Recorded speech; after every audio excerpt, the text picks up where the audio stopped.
સમય આપું છું. Okay, thank you. Praise the lord બધાને. પ્રભુની દયા કૃપા આપ સર્વે ઉપર રહો. જેટલા પણ આપણે આ મીટિંગની અંદરમાં જોડાયા છે, તો પ્રભુ તમને કૃપા આપે. પ્રભુ ઈસુ મસીહની શાંતિ આપ સર્વેના મન અને હૃદયની અંદરમાં આવો, એવી મારી પ્રાર્થના છે. પ્રભુનો ધન્યવાદ કરીએ કે જે લોકો આજે આ મીટિંગની અંદરમાં જોડાયા છે, પોતાના સમયનું જે બલિદાન આપે છે, તો પ્રભુ હરેકને બ્લેસ કરે, આશીર્વાદ આપે અને એનાની કૃપા હંમેશા એનાની સાથે રહે. આમીન. હાલેલુયા. હા, આપણે હર વાતમાં એમ લાગે કે મારા માટે વચન છે કે આ આપણા માટે છે. આપણે આમીન હાલેલુયા જ્યારે કરીશું ત્યારે પ્રભુને માન મહિમા જશે અને આ વચન આપણામાં કાર્ય કરશે, એવો બધાએ વિશ્વાસ રાખવાનો છે. કેમ કે આપણે પ્રભુ યીશુ મસીહ જીવિત પરમેશ્વરના શરણમાં આવ્યા છે અને પ્રભુ પરમેશ્વર છે એવી હરેકના મન હૃદયની અંદરમાં જો પ્રતીતિ હોય, કેમ કે આપણે આ જે વચનો પ્રભુના વાંચીએ છીએ એ જીવિત વચન છે. વચન એક કાર્યશીલ છે. જેમ આપણે દુનિયાની અંદરમાં એક હથિયાર દ્વારા કામકાજ કરીએ છીએ, તો આપણા માટે વચન પણ હથિયાર જ છે. એ એક કાર્ય કરી શકે છે. આપણે પ્રભુનો ધન્યવાદ કરીએ, માન મહિમા પ્રભુને આપીએ અને પ્રભુની કૃપા આપ સર્વે પર રહો. પવિત્ર આત્મા હરેકના મન અને હૃદયની ઉપર કૃપા આપે અને આ વચન મેસેજ સમજવાને શક્તિવાન બનાવે. પ્રભુનો ધન્યવાદ કરું છું કે આ સુંદર સમયને માટે, આ શુભ સમાચાર આપવા માટે પ્રભુએ જે આ સેવા કાર્ય મને આપ્યું છે, તો પ્રભુની કૃપા મારા ઉપર થાય અને હું જે પણ કંઈ બોલું પ્રભુ ઈસુના સામર્થ્ય નામથી પવિત્ર આત્મા દ્વારા મારા મુખની અંદરમાંથી શબ્દો નીકળે એવી મારી પ્રાર્થના છે. આવો આપણે વચનમાં જઈશું. આજનું વચન આપણે છે એનું શીર્ષક છે કે ખ્રિસ્ત જીવનના નિયમો. જો આપણે ખ્રિસ્ત ઈસુની અંદરમાં મેળવાયા છે, તો પ્રભુનું એક આપણે કહીએ કે એના નિયમ હોય કે પ્રભુની એક ઈચ્છા હોય આપણાની અંદરમાં, તો આપણે અનુસરવું પડે. તો આપણે એની અંદરમાં જઈએ. કેમ કે પ્રભુ ઈસુ મસીહની અંદરમાં જો આપણે સાથે રહેવું હોય, એની કૃપા પામવી હોય, તો એની ઈચ્છા પ્રમાણે, આજ્ઞા પ્રમાણે ચાલવું પડે.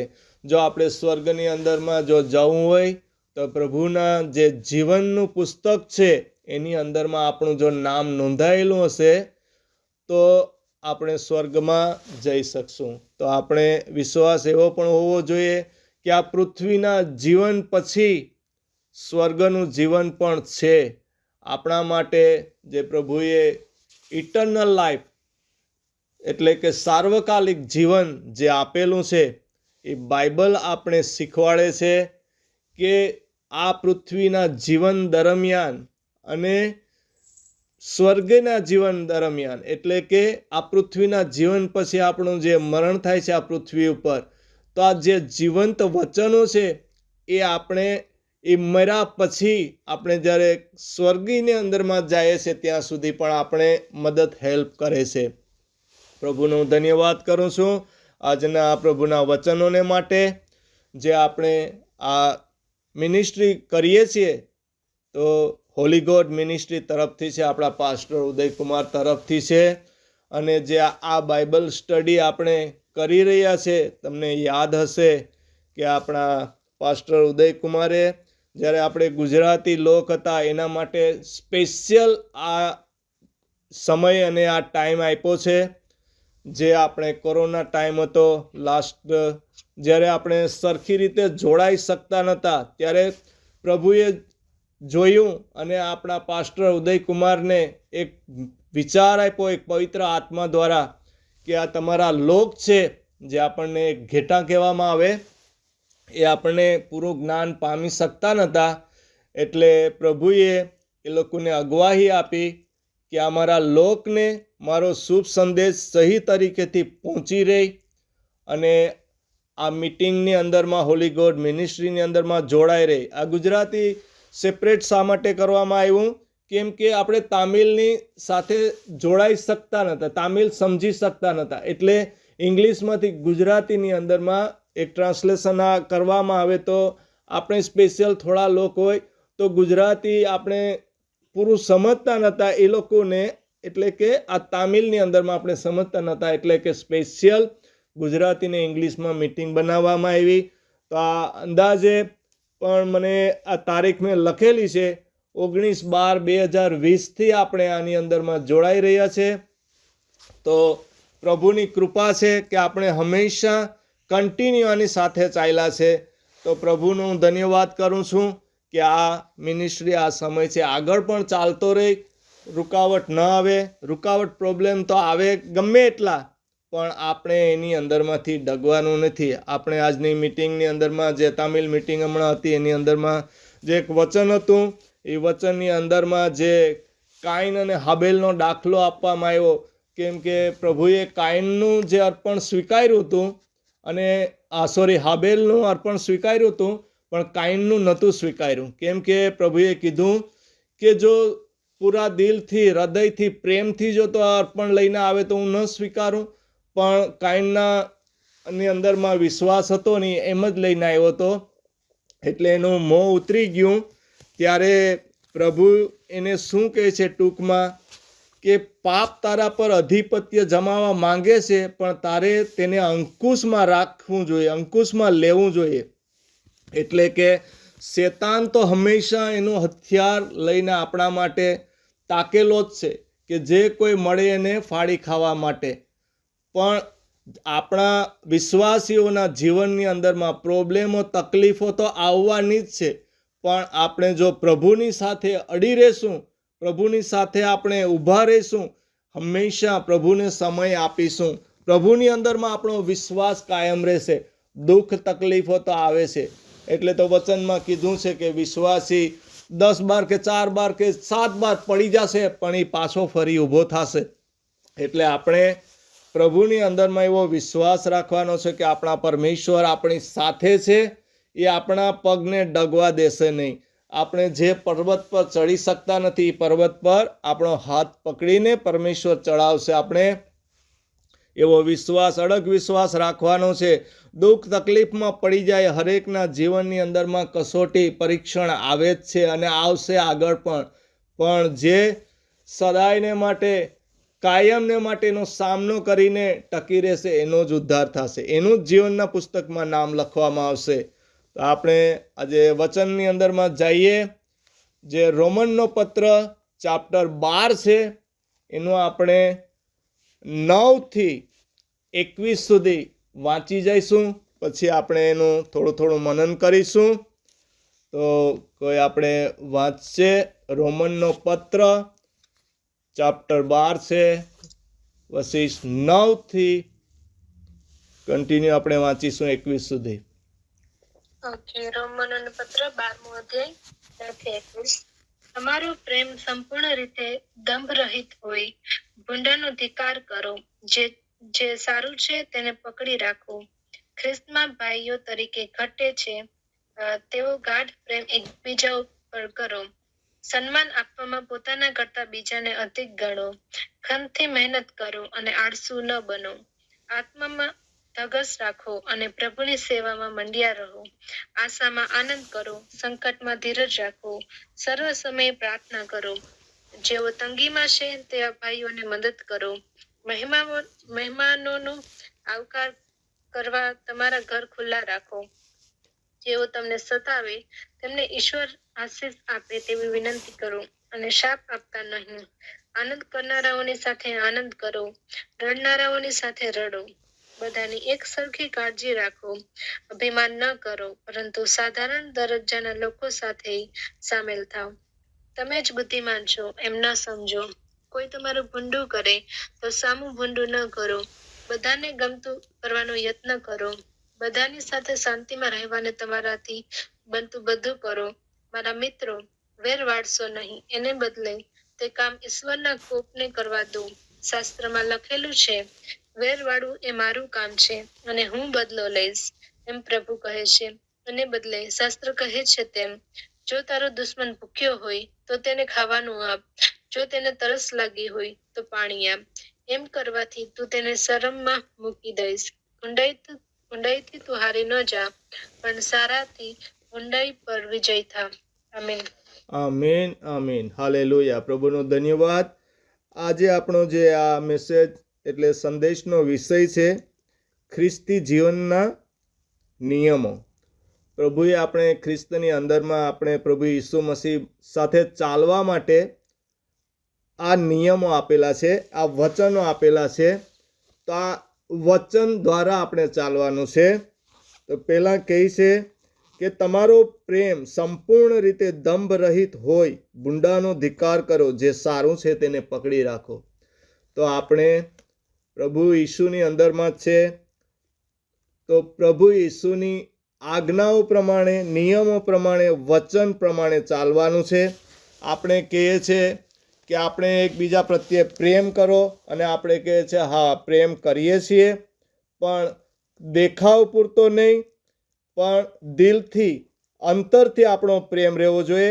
એની અંદરમાં કોઈ પણ જાતનો દંભ એટલે કે આપણે કહીએ ને કે કોઈ છુપાયેલી મોઢેથી આપણે પ્રભુ પ્રભુ કરીએ અને અંદરમાં પાછળ એના પ્રત્યે આપણે જો પાપ હોય તો એ પ્રેમ કામ કરતો નથી. આપણે કોઈના પ્રત્યે ઘૃણા, નફરત હોય તો એ પ્રેમ નકામો છે. એટલે અહીં કહેવામાં આવે છે કે જે સારું છે એને પકડી રાખો અને ભૂંડાનો ધિક્કાર કરો. તો આપણાની અંદરમાં, જે મન હૃદયની અંદરમાં જે ખરાબ જે વસ્તુ હોય એનો આપણે નાશ કરવાનો છે. હંમેશા પ્રાર્થના કરવાની છે કે પ્રભુ મારા મન અને હૃદયને જેમ તમે શુદ્ધ છો, પવિત્ર છો, એમ મને પણ બનાવો. મારા મન હૃદયની અંદરમાં જે કડવાશ, નફરત, ગુસ્સો, આગ જે ભરેલું છે એકબીજા પ્રત્યે, એ બધી યેશુ નાસરેતના નામથી નાબૂદ થઈ જાય.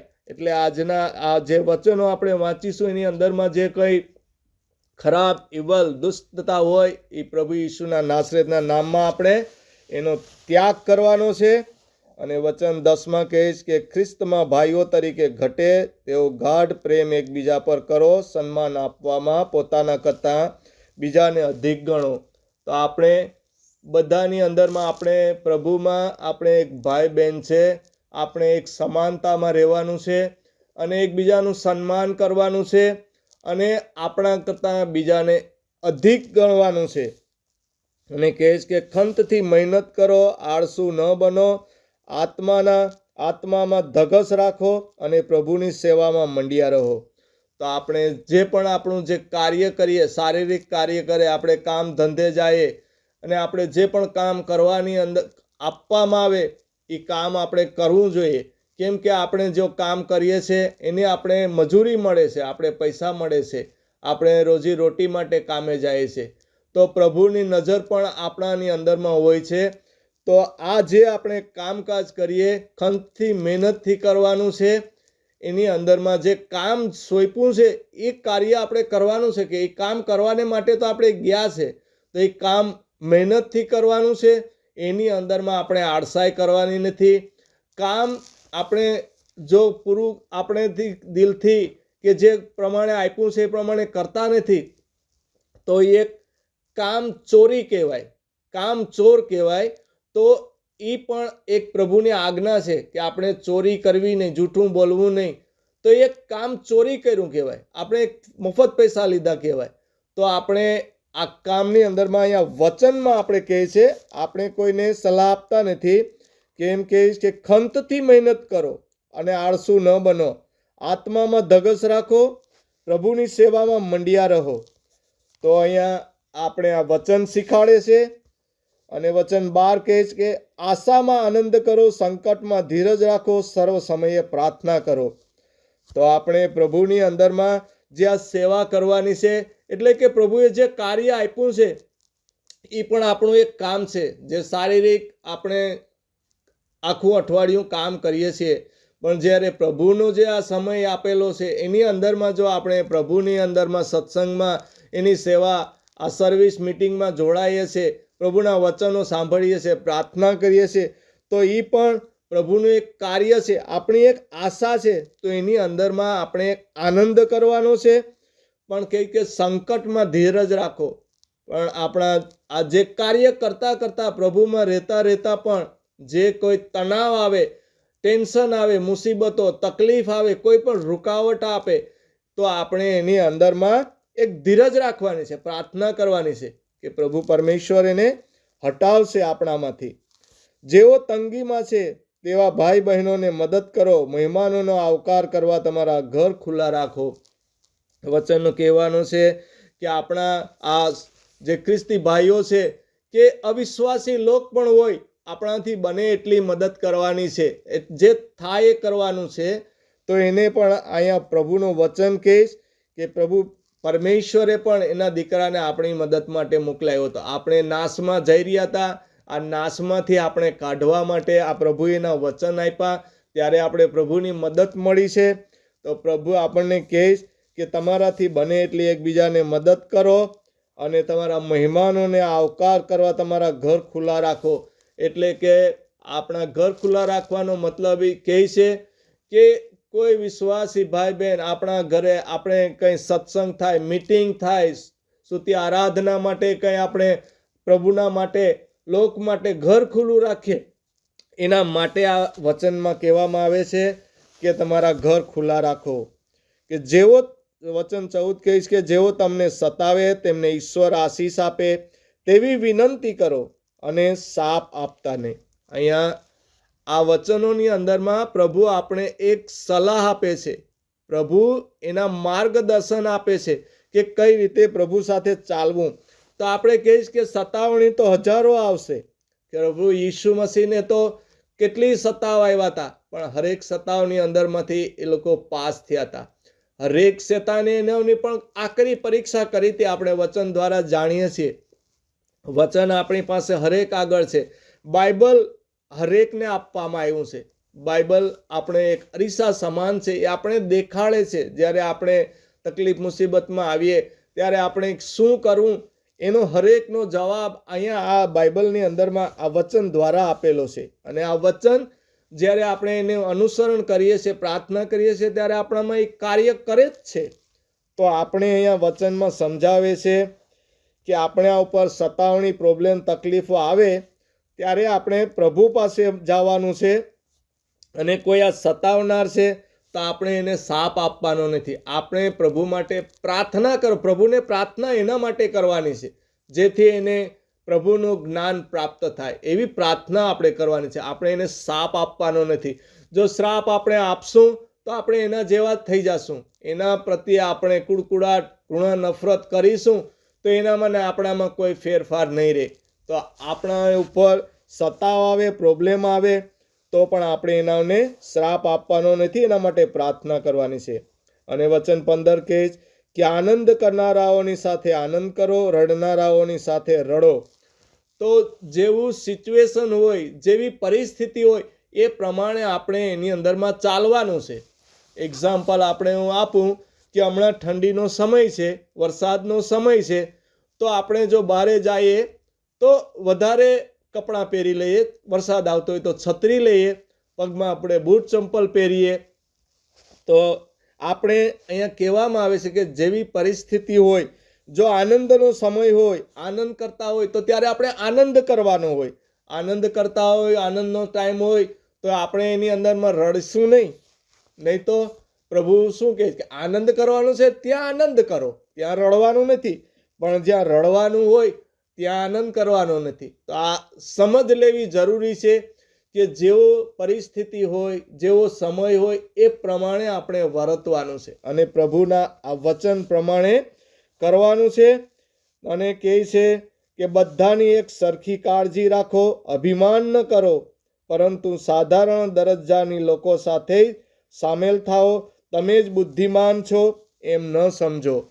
આપણે સામાન્ય લોક હોય તો આપણે એને સામાન્ય બની જવાનું એની સાથે. કોઈ મોટા માણસ હોય તો આપણે એના જેવા એક પરિસ્થિતિમાં જવાનું.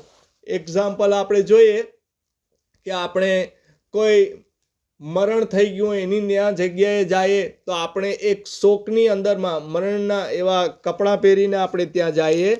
ત્યાં આપણે કંઈ સેલિબ્રેશન કરવાના કે વાર તહેવારે પહેરવાના એવા કપડાં નથી પહેરીને જતા. અને એવા લોકોની સાથે આપણે સાધારણ હોય તો એ સાધારણ બનીને જવાનું. આપણે બુદ્ધિ હોય, ગમે એટલા જ્ઞાની હોય, આપણામાં કેટલી પણ આવડત હોય, આપણામાં જે પાવર શક્તિ બુદ્ધિ જ્ઞાન હોય, તો આપણે એવું સમજી નથી લેવાનું. એક નમ્ર, હંબલ અને ઓબે બની જવાનું છે. પ્રભુ ઈસુ મસીહ આ ધરતી ઉપર આવ્યા હતા, તો આપણે જોઈએ છે કે એ તો એક પરમેશ્વર હતા. આ સારી સૃષ્ટિના સર્જનહાર હતા, આપણા ઘડનાર હતા. પણ જ્યારે આ પ્રભુ ઈસુ મસીહ આપણા માટે આવ્યા ત્યારે એક મનુષ્ય બની ગયા, એક બાળક રૂપે જન્મ થયો. આખું એને પરમેશ્વર હતું એ છોડી દીધું, એક હીરોમાંથી ઝીરો થઈ ગયા. તો આપણે પ્રભુ આપણે ઉદાહરણો આપે છે કે આપણે ગમે એટલા હોય, જોઈએ તો પૈસાવાળા હોય કે બુદ્ધિવાળા હોય કે તાકાતવાળા હોય, પણ આપણે જેવું સિચ્યુએશન છે એની અંદરમાં આપણે એવું થવાનું છે. અને 17માં કહે છે કે કોઈ તમારું ભૂંડું કરે તો સામું ભૂંડું ન કરો. આપણે કોઈ એવા શેતાની પરીક્ષણો આવે, પણ પરીક્ષા કરવાય આવશે, તો આપણે એના જેવું નથી થવાનું. અને વચન 18 કહે બધાને ગમતું કરવાનો યત્ન કરો, બધાની સાથે શાંતિમાં રહેવાના તમારાથી બનતું કરો. તો જે આપણે જોઈ ગયા કે જે સિચ્યુએશન હોય બધામાં હળી મળીને પ્રેમથી, આનંદથી અને શાંતિ રહેવાનું છે. જે કાર્યક્રમ ચાલતો હોય એ કાર્યક્રમની અંદરમાં આપણે એવા બનીને રહેવાનું છે. વચન 19 કહે કે મારા મિત્રો, વેર વાળશો નહીં, એને બદલે તે કામ ઈશ્વરના કોપને કરવા દો. શાસ્ત્રમાં લખેલું છે, વેર વાળવું એ કામ મારું છે, એનો બદલો હું બદલો લઈશ, એવું પ્રભુ કહે છે. હવે પ્રભુએ આપણે અહીંયા વચન આપણે વાંચી ગયા, 1 થી 9 થી 18 સુધીના વચન આપણે વાંચ્યા. આ વચનોની અંદરમાં એક આપણે સલાહ સૂચન કરે છે પ્રભુ, કે કઈ પ્રમાણે આપણે પ્રભુની અંદરમાં ચાલવું, કઈ પ્રમાણે વર્તવું, શું કરવું શું ના કરવું. પણ વચન આ 19ની અંદરમાં એક પ્રભુ વોર્નિંગ આપે છે, આગાહ કરે છે, આપણને સાવચેત કરે છે. તો આપણે વચન જોયું કે મારા મિત્રો, વેર વાળશો નહીં, એને બદલે તે કામ ઈશ્વરના કોપને કરવા દો. એ કામ મારું છે, વેર વાળવું એ કામ મારું છે, હું બદલો લઈશ. અને ક્યાંય વચનમાં કહીશ કે હું પ્રભુ કહે છે. તો આ વચન આપણે એક વોર્નિંગ, આગાહ આપે છે. બીજું વચન વાંચું છું, ફરી આ વચન ઉપર આપણે આવીશું. વચન 20 કહે છે, એને બદલે શાસ્ત્ર કહે છે તેમ, જો તારો દુશ્મન ભૂખ્યો હોય તો તેને ખાવાનું આપ, જો તેને તરસ લાગી હોય તો પાણી આપ. તો આ પરમેશ્વર આપણે એક સલાહ કરે છે કે કઈ રીતના આપણા વર્તવું, દુશ્મન પ્રત્યે પણ પ્રેમ કરવાનો છે.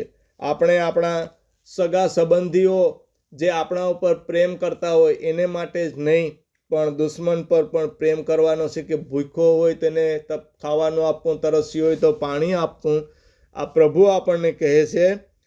અને 21માં કહે છે, એમ કરવાથી તું તેને શરમમાં મૂકી દઈશ, ભૂંડાઈથી તું હારી ન જા, પણ સારાથી ભૂંડાઈ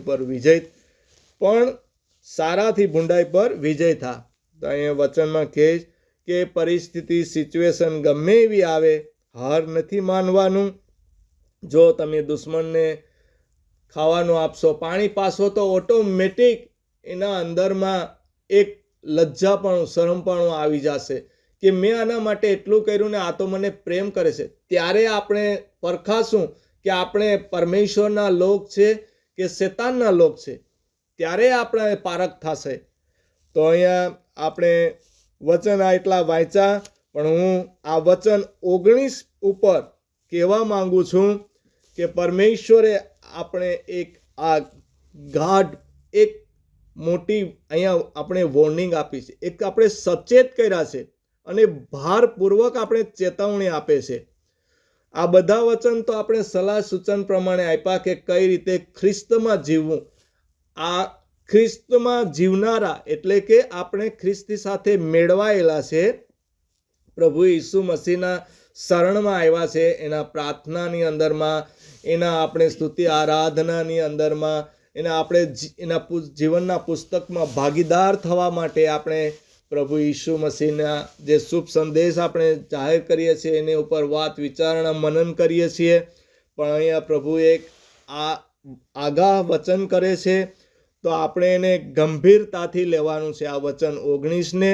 અને આપણે જો મુસીબતો તકલીફો આવે પણ એની અંદરમાં ટકી રહેવાનું છે. તો આ વચન માટે આપણે આના સંદર્ભમાં આ વચન માટે થોડાક ઓર વચન આપણે વાંચીશું. જે આ વચન 19 છે કે વેરવાળું મારું કામ છે, તમે બદલો લેશો નહીં. તો એ પ્રભુ આપણે અહીંયા ના પાડે છે સખત. આપણે આપણું જ કામ કરવાનું છે, બાકી પ્રભુના હાથમાં સોંપવાનું છે. પ્રભુ કહે કે વેરવાળું મારું કામ છે, બદલો લેવો મારું કામ છે, તમારું કામ નથી. તમારે તો એના માટે પ્રાર્થના કરવાની છે. તમારા મનની અંદરમાં એના પ્રત્યે જો ઘૃણા નફરત કરશો તો તમે એના જેવા થઈ જશો. તો પ્રભુ કહે કે એનું પછી પ્રભુની કૃપા દયા કામ નહીં કરે.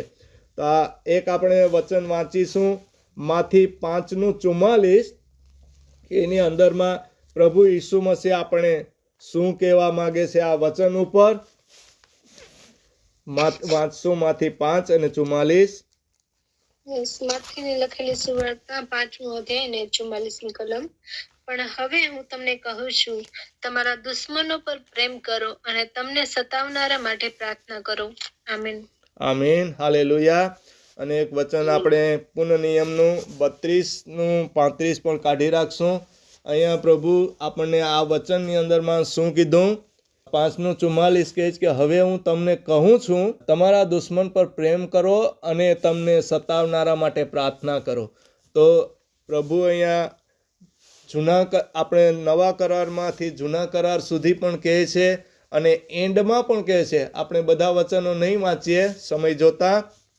એટલે કહેવાનું થાય છે કે હવે આપણા જો સતાવનાર છે એના ઉપર આપણે પ્રેમ કરવાનો છે, આપણા દુશ્મનો ઉપર પ્રેમ કરવાનો છે. કઈ રીતે પ્રેમ કરીશું?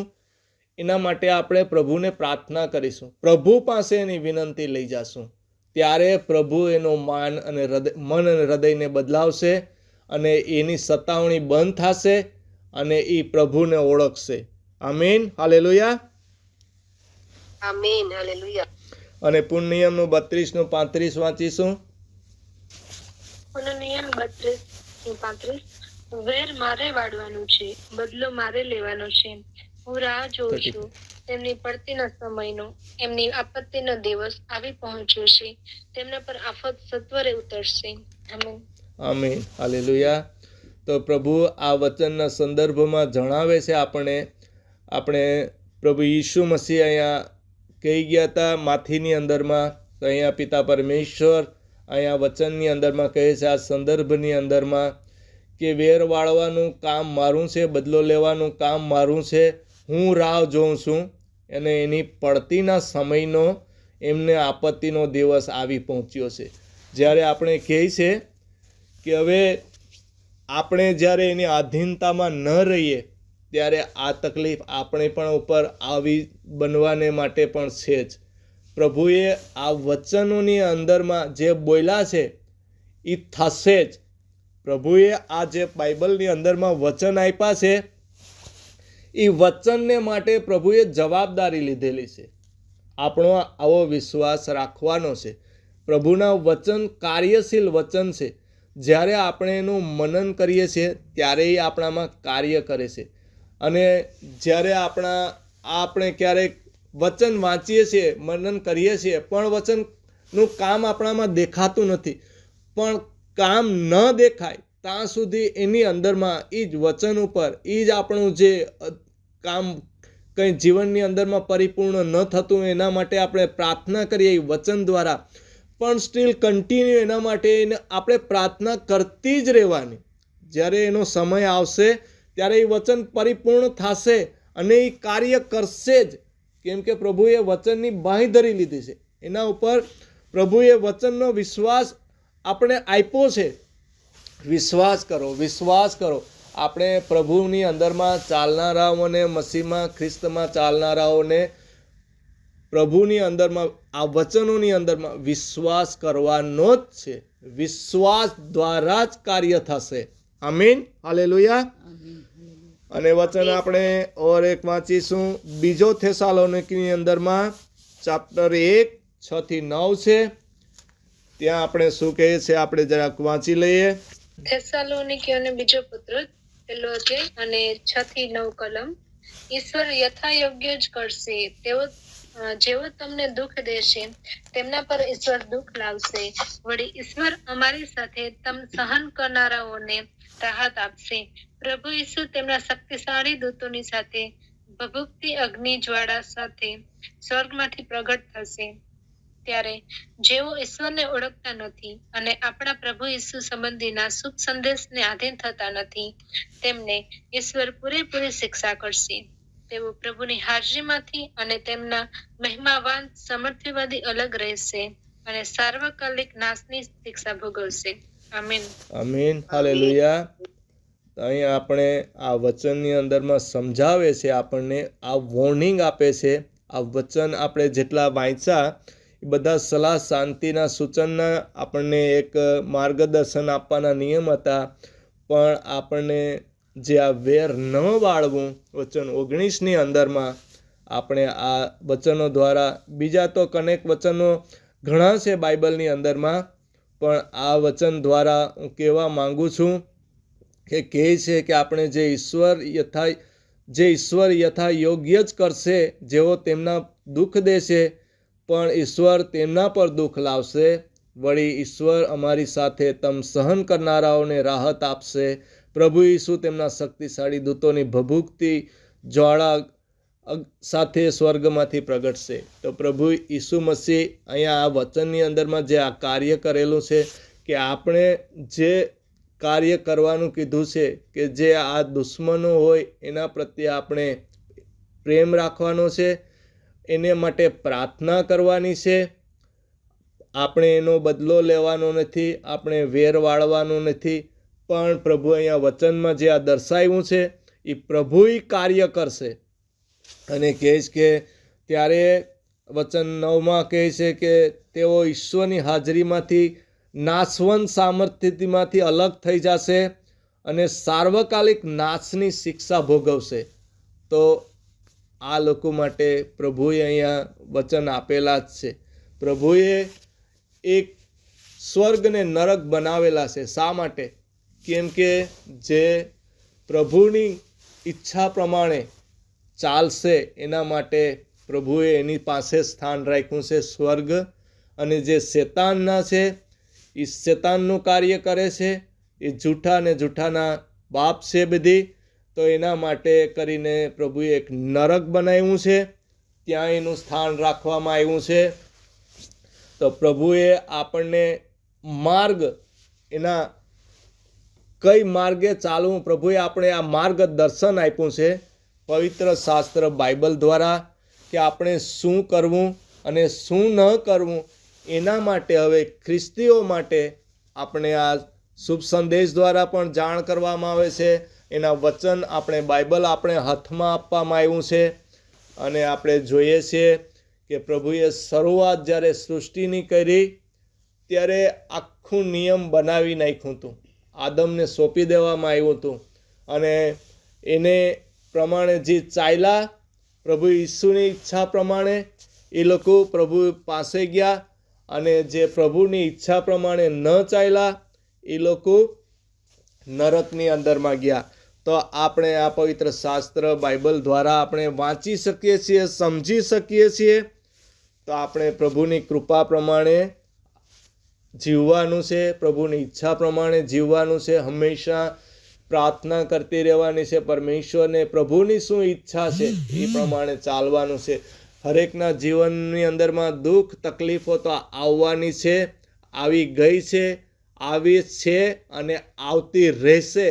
પણ આપણે એની અંદરમાંથી એમાં ડગવાનું નથી. પણ આપણું ધ્યાન, આપણી નજર, આપણી ફોકસ આપણા જીવતા પરમેશ્વર છે, એની સાથે આપણે ચાલવાનું છે. એ આપણો હાથ પકડીને આપણે ચલાવશે. કે ધર્મીજન 7 વાર પડી જાય તો પણ ઊભો થશે, પણ દુષ્ટો તો એની દુષ્ટતામાં જ નાશ પામશે. તો આ મારું આજનું વચન હતું પ્રભુનું. તો આપણા પિતાની ઈચ્છા છે કે આપણા એના વચનો આજ્ઞાનું પાલન કરીએ અને તેની મહિમાની અને કૃપાના આપણે ભાગીદાર થઈએ અને આપણે આ પ્રભુ પરમેશ્વરનું જ્ઞાન છે એ આપણા મન હૃદયની અંદરમાં ઉતારીએ. કેમ કે આપણું જે આ હૃદય છે એક ખેતર છે અને આ હૃદયની અંદરમાં આ વચનરૂપી આપણે બીજ વાવીશું અને પવિત્ર આત્માના પાણી દોરવણીથી ખોરાકથી આપણે એને વધારીશું. જેમ આપણે જોઈએ કે એક ખેડૂત હોય એના ખેતરની અંદરમાં સારી ફસલ થાય, સારો પાક થાય, એના માટે એ કેટલી દિવસ રાત મહેનત કરે છે, ખેતરને સુધારે છે, ખેતરને ખેડે છે, ઢેફા ભાંગે છે, એની અંદરમાં કેટલી મહેનત કરે છે, ખાતર પાણી નાખે છે, આપે છે.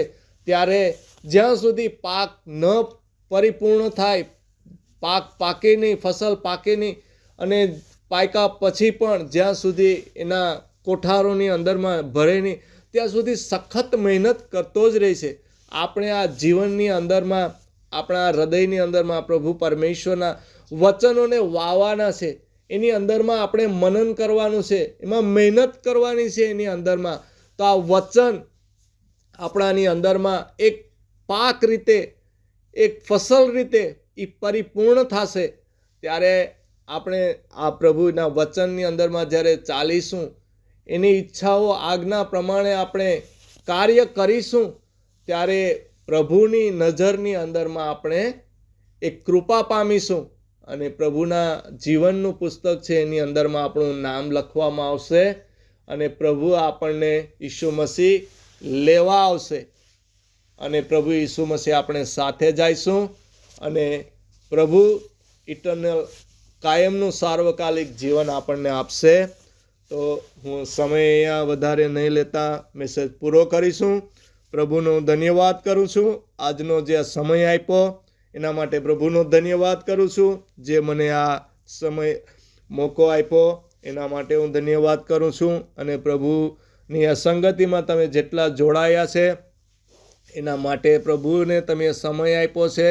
તો પ્રભુ તમને આ વચનો દ્વારા તમારા જીવનની અંદરમાં કાર્ય કરે અને તમને બ્લેસ કરે. પ્રાર્થના યેશુના નામથી માંગુ છું અને કબૂલ કરું છું.